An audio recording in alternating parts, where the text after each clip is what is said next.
खंडर ईंटों के दीवारों के मलबे ढेर मिट्टी के, वो एक टूटी हवेली अब भी अक्सर याद आती है।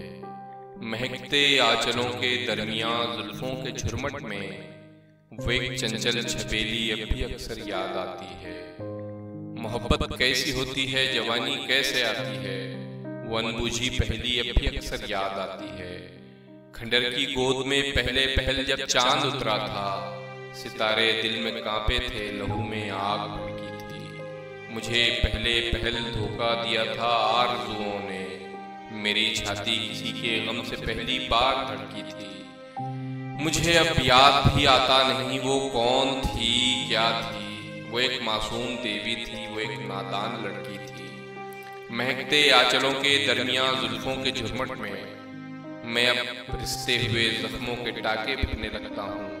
कभी रुखसार के शोलों को लब मेरे तरसते थे, कभी रुखसार की परछाइयों से डरने लगता हूँ। तकाज़े जिंदगी के जब मुझे मजबूर करते हैं, मैं झूठे दिल से फिर झूठी मोहब्बत करने लगता हूँ। ज़माने ने मुझे मोहलत न दी, मैं क्या समझ सकता कि तारीकी में शमे कामरानी कैसे आती है। सड़क पर घूमती परछाइयाँ ये मुझसे कहती हैं, खंडर में चल के रूहे जिंदगानी कैसे आती है।